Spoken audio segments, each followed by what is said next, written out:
punët kur kanë të përfshirë edhe persona të tillë bëhen shumë interesante, kupton? Dhe fryma kryesisht e ardhur edhe nga autoritetet e huaja është e tillë që sa më shumë të ketë të përfshirë persona të ndryshëm të jashtëm, i jep më tepër rëndësi, pompozitet dhe bën më kështu intrigues këtë si grup të strukturuar kriminale, sepse edhe ato kështu i kanë praktikat, një avokat, një punonjës shteti, një Trekëndshëm. kryetar bashki, po, edhe që të krijojë ai imazhin. Zoti Beko, po për kohën e finalizimit të një operacioni, se ka pas diskutime këtë pse u la pas zgjedhjeve, vendos vetëm një rapal me konsensus apo si? Tashi këtë nuk mund ta them, nuk mendoj që drejtësia ka kështu afate dhe kohë zgjedhje ose qëndrime të tilla. Duke qenë se aty ishin përfaqësuesit të autoritetit të huaj, të cilët kanë drejtuar hetimin, po themi në një kuptim, sepse materiali është përpunuar prej atyre siç na vjen informacioni neve, mendoj që janë ata që kanë vendosur, sepse masat e sigurimit kryesisht janë bërë prej tyre dhe më pas janë sjellë këtu një pjesë për të ekzekutuar. Dhe kanë qenë në një marrëveshje për të kryer në një kohë të caktuar. Por që nuk besoj që do ketë lidhje domosdoshmërisht me zgjedhjet, për më tepër që ne nuk kemi ndonjë raportim ose ndonjë informacion për ndikim në këtë periudhë zgjedhjesh, të paktën deri tani e dim që si janë mundësitë sot për të dhënë informacion për ndikimin e personave të ndryshëm dhe nuk kemi informacion të ndikimit të këtyre personave. Të paktën të dukshëm. Deri më sot. Sepse sot e dim që në çdo qendër votimi KZAZ e tjera, fare mirë me një telefon celular ti mund të bësh një fotografi dhe mund të japësh një provë. Akuzat në media nuk kanë munguar. Po, shiko. Politika. Akuza ka. Por tani duke qenë se jemi në temën e drejtësisë, drejtësia kërkon prova gjithnjë.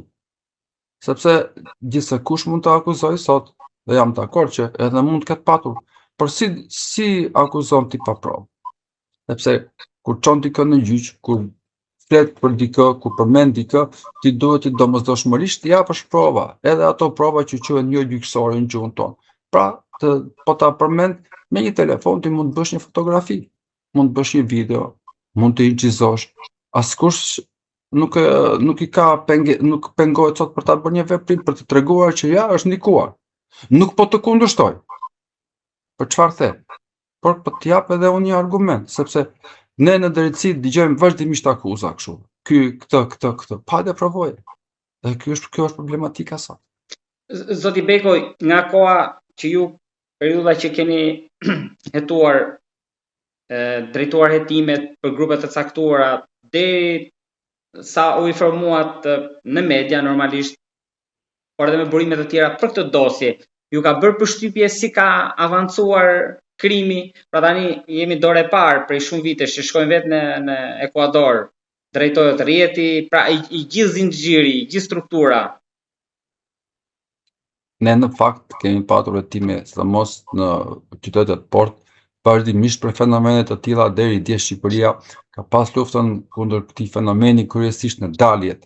Edhe rastet e para në hyrje në portet tona janë konstatuar para disa vjetësh dhe vërtet kanë qenë raste të panjohura më parë, janë në ato forma që janë raportuar dhe nga media, që si janë shfaqur nëpërmjet ngarkesave të ndryshme, kanë qenë forma të sofistikuara për ne dhe kanë qenë praktika të panjohura, ndërsa për vendet të tjera, të cilat kanë patur praktika të mëparshme, nuk kanë qenë të reja dhe është marrë një eksperiencë për tyre për të ditur si luftohet, sepse duke ardhur në ngarkesat me mallra të ndryshme të kërkuara nga subjektet, ka qenë e vështirë të përcaktohej përgjegjësia penale, se ishte përgjegjësia e subjektit që porosiste atë ngarkesën me mallra, pra ishte ai që kishte bërë këtë aktivitet apo ishte dikush tjetër prej andej.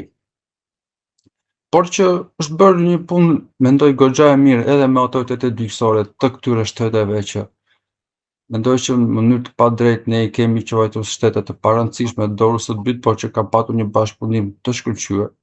mos në krahasim me disa shtete të tjera që ne kemi elaboruar dhe i marrim shembull, këto shtete të vendeve të largëta të republikave, të tilla që i quajmë republika bananesh, ndoshta pa të drejtë, në fakt kanë patur një bashkëpunim juridiksional shumë të mirë me ne.